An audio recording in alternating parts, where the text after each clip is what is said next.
Liberation, Chapter 5. Konan. Konan leaned against the door to Thordrin's shack, crossing his arms and squinting at his new surroundings. He had resided in West Camp before, but nowhere near Thordrin's gang.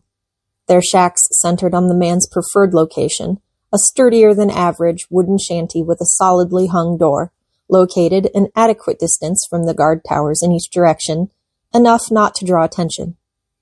Thordrin sat on a barrel like it was a throne, propped up by sand-filled food stacks, with another barrel serving as an armrest. He slouched with one knee resting on a sack and picked at the dirt under his fingernails with his white-handled knife. Not a care in the world. His gang languished in doorways and against shanty walls, and his watchmen stood on the roofs that could bear weight. One of the men goggled at Konan, and Konan scowled back at him. He looked away. "So who the fuck are you?" Thordrin said, not even glancing in his direction. Konan allowed his grimace to shift from the watchman and settle on Thordrin. He uncrossed his arms. "Doesn't matter," he signed to himself. As expected, Thordrin sneered at him and waved his knife at Conan's hand motions. "That means something?" "Maybe he ain't right in the head, Cap," suggested one of his men, a shrimpish man with oversized eyes and a receding hairline. His rags were those of a mariner, the blue faded to a filthy gray. "You may be right, Moon." Thordrin chortled and pointed at Konan again. "You right in the head, or did your mam try to drown you when she saw how fucked your face was?"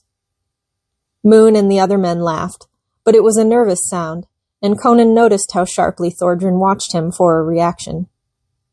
Crossing his arms again, he ignored the insult. It didn't matter. Very little mattered. Thordrin goaded him once more, feigning a glance at Moon. "I'd say it's the latter, wouldn't you, Moony? A mother's love only goes so far." "Looks like a fruit been left too long on deck," Moon replied with a broken grin. "Looks like a horse's ass," Thordrin shot back. "Wrinkled like a woman's—" Thordrin cut him off with a derisive laugh. "You been alone too long, Moon. You can't compare that face to a lovely whore's flower. It's an insult to all the women waiting for me back home." The men chuckled as Mooney's face turned bright red. His gap-filled grin faded. "Cap? The girl. She's mine, Mooney," Thordrin answered, straightening on his throne. He pointed his knife first at Mooney, then at the other men watching.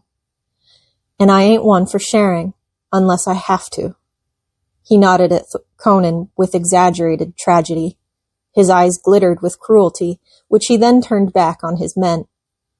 "Come to think of it, my girl might be awake by now. Moon, bring the fresh rations. If she ain't ready, at least I can eat something." Moon nodded and returned after just a few seconds with a bowl of tepid broth, which Thordrin took with a wink. Konan listened to the gang's hooting laughter as he and Thordrin entered the shack he had been guarding. The door swung shut, and they paused as their eyes adjusted to the dark room. Konan gave the smaller man a long, measuring look. Thordrin pushed the bowl at him and raised an eyebrow. "You ain't stupid. That's obvious. Why the fuck don't you talk?" Konan shook his head.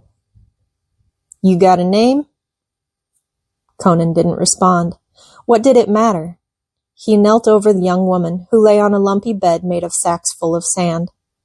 As he got closer, peering through the shadows, she cringed and turned her cheek an inch, then whimpered.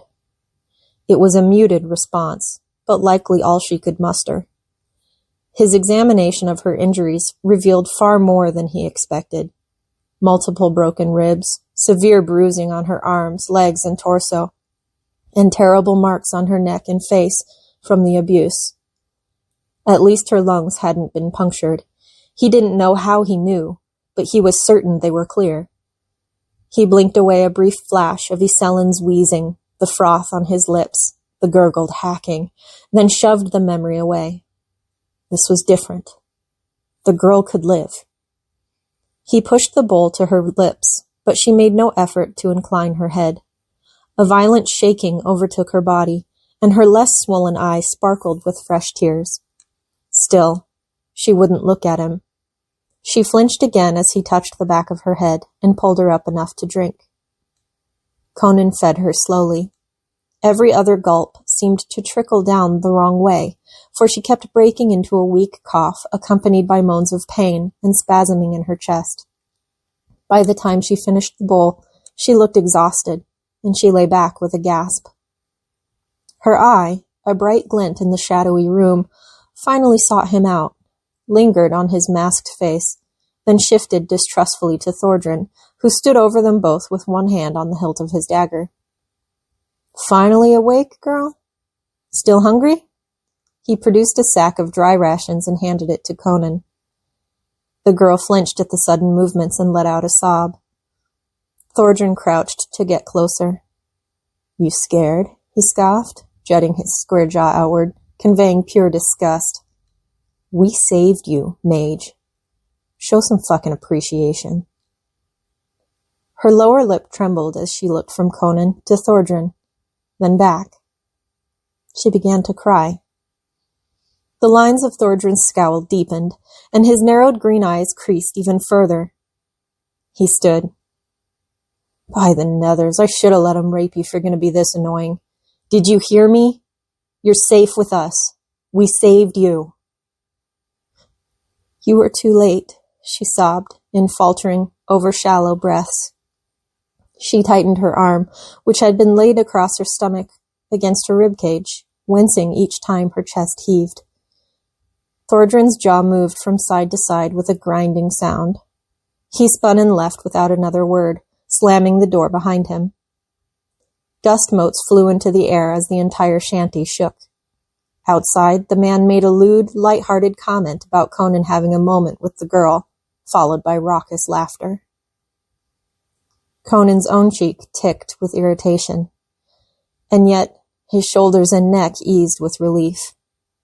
Thordren wouldn't hurt the girl either, regardless of the crest boasting in front of his men. He turned his attention back to her. She was still clutching at her ribcage, clearly struggling not to cry, but failing. He caught her wandering gaze and started.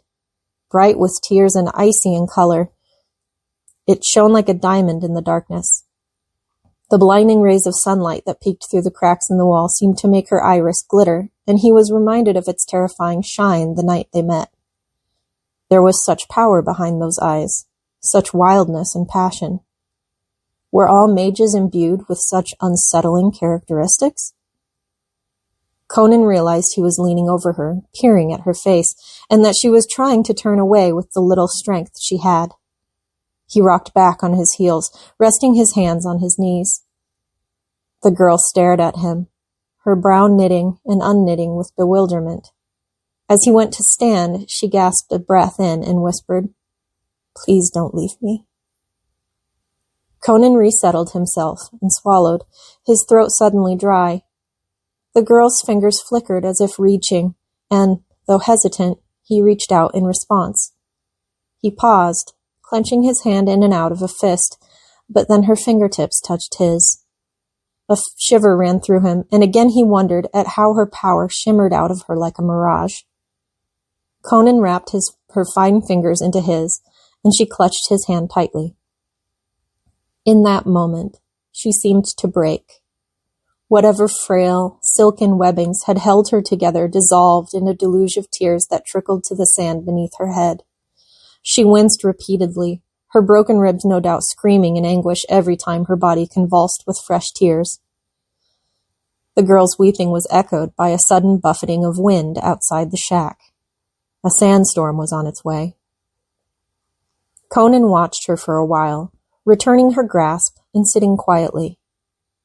Too late, she had said. How could that be? Unless...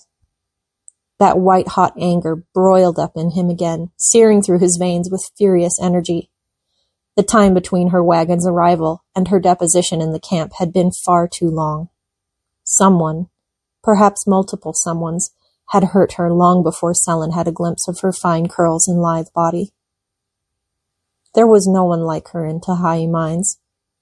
There were women, not many, but some, They were coarse and rough-hewn like the men, women of blood-covered steel and rusty iron. Some were harsh enough to match the demands of men like Thordran and integrated with the gangs, and some were feral enough not to be of interest. He had never seen a creature like this one, though.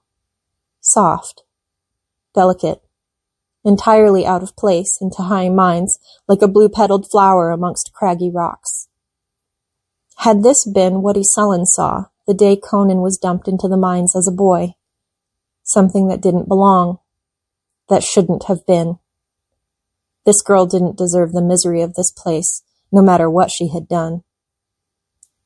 Another whimper from her caught his attention. She batted her eyelashes at their hands, unable to do much more, and he realized he was clutching hers so tightly that her fingers were turning white. He dropped the grip and retreated into the shadows, overwhelmed with dismay. He had hurt her. "Don't leave me alone," she repeated, so softly he almost didn't hear it. "Please." Her entreaty forced his feet forward in a shuffle, despite his renewed sense of reluctance. Irresistibly he returned and knelt by her side. "Who are you?" she asked, her voice tentative in the deep silence. Instead of acknowledging the question, Konan checked her wounds and adjusted her bandages. First, the cut on her forehead, a gash along the reddish-blonde hairline. It had scabbed over. One of her eyes was nearly shut with swelling, puffy and purple. The iris behind it streaked with visible blood veins. It was unlikely she could see from that one. The other was merely blackened, surely painful but not hindering her vision. Her high cheekbones were both marred with a ghastly rainbow of hues ranging from sickly yellow to black. He had checked her teeth when she was unconscious. By some miracle, none had been loosened or knocked out, but it appeared she had bit her tongue at some point. Shuddering at the thought, Konan moved on. The red marks on her neck would heal. The abrasions on her wrists and the cut on her arm would too, although right now they were covered by silk wrappings from her skirt.